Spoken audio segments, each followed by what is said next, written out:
अस्सलाम वालेकुम वरहमतुल्लाहि वबरकातुहू। आज का जो टॉपिक होगा दैट इज़ फ्रैक्शंस। फ्रैक्शंस के बारे में आज हम जानते हैं कि फ्रैक्शन क्या होता है, इसके टाइप्स क्या है और इसके ऑपरेशंस क्या क्या होते हैं। तो सबसे पहले हमारे पास आता है फ्रैक्शन क्या होता है। नंबर दूसरे पे आते हैं टाइप्स इसके क्या क्या है। नंबर तीसरे पे इसके आते हैं हमारे पास आते हैं इसके, तो तीसरा इसमें आता है फिर हम इसके ऑपरेशंस पे बात करेंगे कि इसके ऑपरेशंस क्या क्या कैसे हम कर सकते हैं।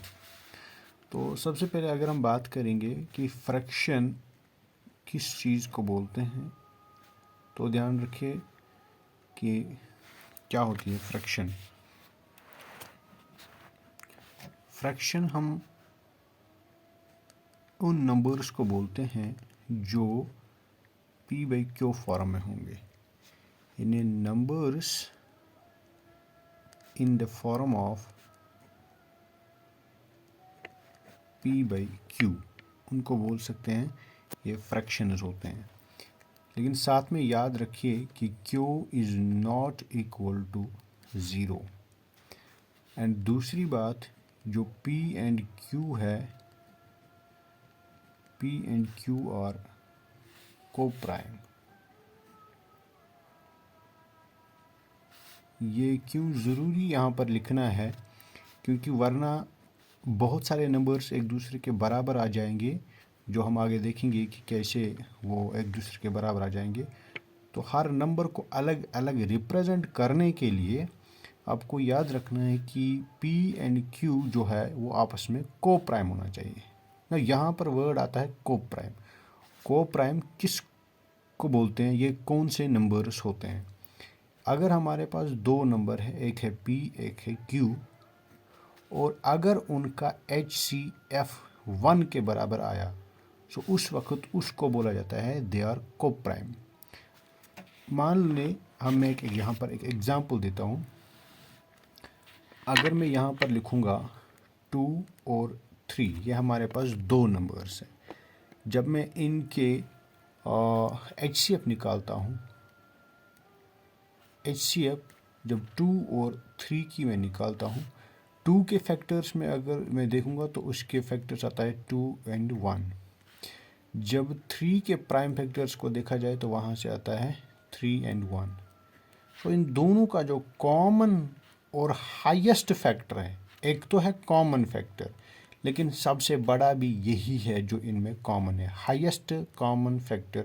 सो that is 1। It means these two numbers are coprime. तो ये होती है को-प्राइम की डेफिनेशन। तो याद रखिएगा, यहाँ पर को-प्राइम एक वर्ड मैंने लिखा है, इसको यहाँ पर मैंने एलॉबरेट किया है कि क्या होती है को-प्राइम नंबर्स। तो बात चल रही थी फ्रैक्शंस की। तो fractions are those numbers which are in the form of p/q where q is not equal to 0। अब यहाँ से एक और कॉन्सेप्ट मैं यहाँ पर आपको बताता हूँ। जब हम फ्रैक्शन की बात करते हैं तो इट मीन्स, इसकी एक और भी हम डेफिनेशन लिखते हैं, part of a whole. Part of a whole यानी किसी भी एक चीज़ को छोटे छोटे हिस्सों में, अलग अलग हिस्सों में बांटना, और हर एक हिस्से को हम बोल सकते हैं इट्स अ फ्रैक्शन। यानी हर हिस्से को बोला जाएगा ये एक फ्रैक्शन है। जैसे कि मैं यहाँ पर लिखता हूँ, यहाँ पर मैं इसको मेंशन करता हूँ कि अगर मैं यहाँ पर लिखूँगा, हमारे पास ये सपोज़ के लिए ये हमारे पास एक सेब है, ये एक सेब है। So this is a whole part. जब मैं इसी को दो हिस्से करूँगा, सो ये एक सेब का आधा है, दूसरा हिस्सा है, और ये भी एक सेब का दूसरा हिस्सा है, मतलब आधा हिस्सा जिसको हम बोल सकते हैं। सो इसको बोल सकते हैं this is part of a whole. ये किसी एक हिस्से का आधा हिस्सा है, तभी इसको बोला जाता है फ्रैक्शन। अब अगर मैं आपसे एक सवाल पूछूंगा, यहाँ मैं लिखूंगा कि अगर मैंने यहाँ पर इसको बना दिया है पार्ट ऑफ ए होल, ये है एक हिस्सा और ये है दूसरा हिस्सा, तो मतलब कि इसका डिनोमिनेटर जो है वो ज़ीरो के बराबर नहीं हो सकता, क्योंकि अगर हमने ज़ीरो के बराबर रख दिया तो फिर तो हमने कुछ अलग ही यहाँ पर कुछ मसला खड़ा कर दिया है। So it means that is not divisible, इसका कोई माना ही नहीं रह जाता है, नॉट डिविजिबल, क्योंकि उसका कुछ माना ही नहीं रह जाता है। अब अगर मैं लिखूँगा इधर 2 तो इसका मतलब मैंने 2 हिस्से कर दिए। अब अगर मैंने लिख दिया 3, जैसे कि मैंने इस बॉक्स में कर दिया, मैंने 3 हिस्से कर दिए, तो मैंने एक बॉक्स को 3 हिस्सों में डिवाइड किया, तो ये है इसका तीसरा हिस्सा, ये भी इसका तीसरा हिस्सा और ये भी इसका तीसरा हिस्सा, तो ये है 1/3, ये भी 1/3, ये भी 1/3। तो यहाँ पर भी आपने देखा कि डिनोमिनेटर में ज़ीरो नहीं आया।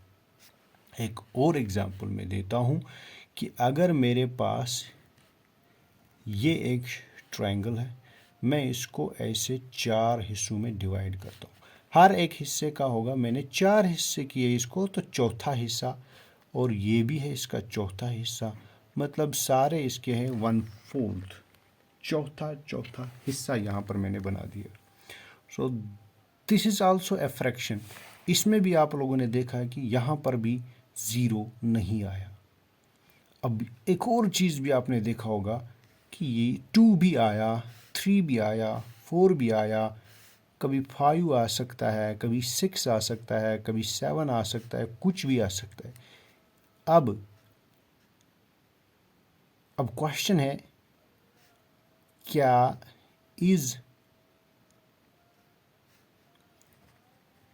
does 1 also exist in denominator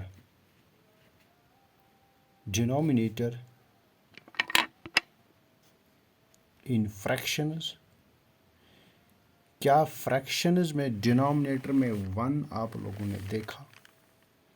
तो सिंपली आपका आंसर होगा नो, हमने नहीं देखा है, क्योंकि यहाँ पर भी हमने देखा 2 आया, 3 आया, 4 आया। अब अगर मैं 1 डालता हूँ, सपोज़ के लिए अगर मैंने 1 भी रख दिया, तो ध्यान से देखिए, अगर मैंने 1 भी रख दिया, मैंने लिखा 2 इज डिवाइडेड बाय 1, मैंने लिखा 3 डिवाइडेड बाय 1, मैंने लिखा 4 डिवाइडेड बाय 1, तो सबको मैंने डिनोमिनेटर में 1 रख दिया। जैसे मैंने यहाँ पर 2 रख दिया, 3 रख दिया, 4 रख दिया, सो इधर मैंने रख दिया 1 1 1। तो इसका मतलब क्या हुआ कि मेरे पास 2 सेब है, मैंने ये दोनों किसी एक ही बंदे को दिए, तो क्या मैंने उसको हिस्से किए? नहीं। क्या मैंने इसको बांटा है इधर? नहीं, मैंने नहीं बांटा है। अगर मैंने अब 3 सेब लाए या 3 चॉकलेट्स लाए, मैंने इसको एक ही बंदे को दिया, क्या मैंने हिस्सा किया? नहीं, मैंने पार्ट किया ही नहीं, मैंने हिस्से किए ही नहीं। जब अभी मैंने बोला था ऊपर, this part of a whole, ये एक होल हिस्सा है, इसका एक होल नंबर है इसमें, तो मैंने ये तीनों के तीनों एक ही को दिया है। सो इसी तरह अगर मैं देखूँगा, मैंने 4 चॉकलेट्स लाए या मैंने 4 पेंसिल्स लाए, 1 2 3 और 4, ये मैंने किसी एक ही बंदे को दिए, एक ही बच्चे को दिए। क्या मैंने इसमें हिस्सा किया? क्या मैंने इसे डिवाइड किया? नहीं। तो मैंने सारा का सारा हिस्से एक ही को दिया, तो इसलिए इनको बोला जाता है होल नंबर्स। इनको पार्ट्स नहीं बोलते, ये होल्स है, या इनको होल्स भी बोल सकते हैं, इसमें हिस्से नहीं हो चुके हैं। तो इसलिए हम बोल सकते हैं, जो ऊपर मैंने लिखा था, यहाँ पर आपने देखा होगा कि Q is not equal to 0, तो आप लिख सकते हैं Q is not equal to 1 also. Q 1 भी नहीं हो सकता है, क्योंकि अगर ये 1 हुआ तब ये फ्रैक्शन रहता ही नहीं है, ये होल बनता है। अब जब ये हमें फ्रैक्शन पढ़ना है, तो इसलिए 1 हमें देखने को नहीं मिल सकता। अब अगर 1 आया भी तो उसको हम होल नंबर में कंसीडर कर सकते हैं, जो आगे हम इसके बारे में देखेंगे कि उनको फिर क्या नंबर्स बोलते हैं, जो अगला टॉपिक अगले क्लासेस में आपको देखने को मिल जाएगा। तो यहाँ पर हमने सिंपल में सीखा है कि फ्रैक्शन किस चीज़ को बोलते हैं, फ्रैक्शन किस को बोलते हैं, कैसे हम फ्रैक्शंस को किसी चीज़ को फ्रैक्शंस में डिवाइड कर सकते हैं। जैसे कि अगर आपको यहाँ पर बोला जाएगा कि आपके पास एक बॉक्स है, ये बॉक्स आपको 10 हिस्सों में डिवाइड करना है, तो क्या करोगे, आप इधर से एक लाइन लगाओगे, फिर यहाँ से इसको एक, फिर दूसरी, फिर तीसरी, फिर चौथी, तो इसमें 5 डब्बे बन गए, 1 2 3 4 5, फिर इधर इसी तरह दूसरे भी 5 6 7 8 9 10। तो इस तरीके से हमने एक बॉक्स को 10 हिस्सों में डिवाइड किया, और हर एक बॉक्स का जो वैल्यू होगा दैट विल बी 1/10, क्योंकि एक बॉक्स को हमने 10 हिस्सों में ही डिवाइड किया, तो यह एक बॉक्स इसका 10वां हिस्सा है, 10वां हिस्सा, ठीक है, ये एक 10वां हिस्सा इसका बन जाता है। तो इस तरीके से हम बोल सकते हैं कि फ्रैक्शंस क्या होते हैं। तो बच्चों, ये आज का पहला टॉपिक था फ्रैक्शंस के बारे में। तो इससे आगे हम देखेंगे नेक्स्ट टॉपिक में कि फ्रैक्शंस के टाइप्स क्या है, फिर नेक्स्ट हम देखेंगे फ्रैक्शंस के जो ऑपरेशंस है कैसे हम कर सकते हैं। आज के लिए शुक्रिया, अल्लाह हाफिज़।